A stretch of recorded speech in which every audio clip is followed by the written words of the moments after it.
Growing up in the Canadian school system, I don't remember learning about mental health at all. I do, however, remember learning about substance abuse, problematic substance abuse, and the risks associated with it. We even had a special raid program where local police officers came in to tell us about the risks of substance abuse. We never once had a presentation about mental health. Growing up, I had to learn about mental health by myself, and it wasn't until grade 11 when I finally started having elective courses that I was able to take psychology and expand upon my knowledge even further. I was able to visit the CAMH Mental Health Hospital, and it was really eye-opening. This is the first time I really saw the stigma surrounding mental health with my own eyes. There were parents who wouldn't allow their children to go on the field trip because of that stigma surrounding mental health.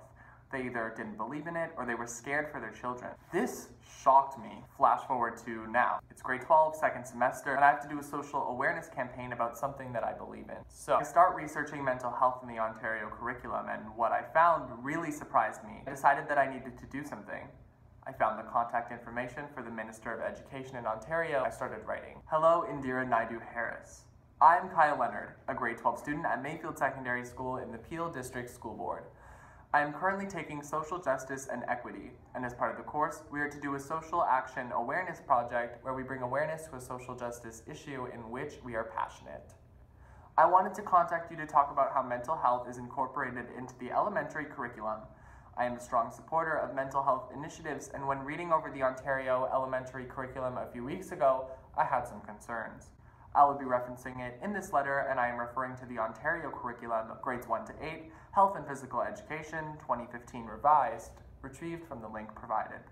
From reading the curriculum, I found that it closely connects mental health with problematic substance abuse. I do not think that is entirely right.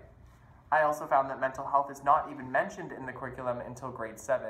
The curriculum states, quote, problematic substance use and mental health problems are often closely connected. End quote, page 195.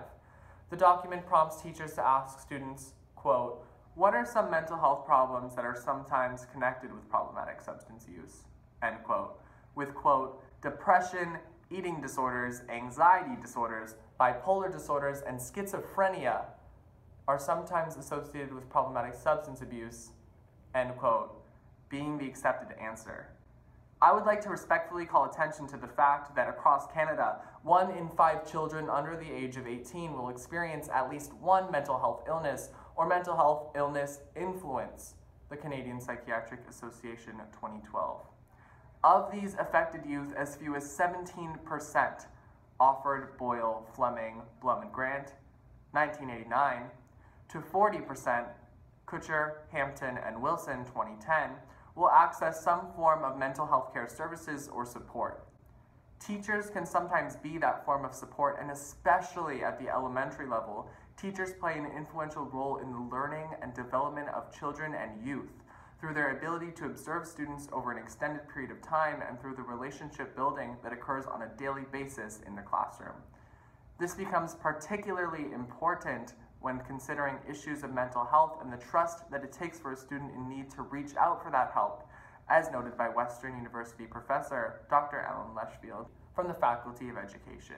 Quote, teachers are on the front lines. They are very often the most trusted, if not the only person in whom a child in need might confide, end quote.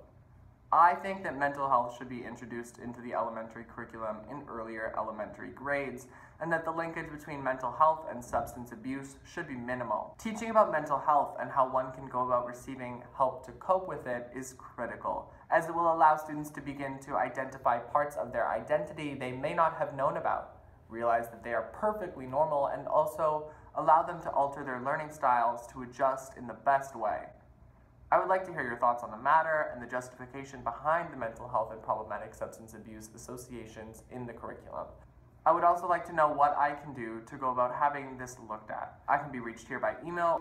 I look forward to your response. With respect, Kyle Leonard. So, I sent my email, and right away I got an automatic response guaranteeing a reply, which I never received. I reached out again, and I called, and I was just told over and over again that my message would be forwarded to the appropriate department, but I have still not heard back, and it's been over a month. I even forwarded my message to Premier Kathleen Wynne, and I haven't heard back from her or her team either. I guess the message is just that if we want to create change or bring awareness to something that should be reconsidered, we have to do it ourselves.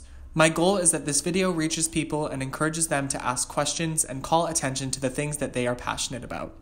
It might not be mental health, but I hope that you can see the substance in my argument. No pun intended. Thank you so much for watching this video. I would really appreciate it if you could give it a big thumbs up and maybe even share it. I would love to spread this message as much as I can and create as much awareness as possible. Thanks.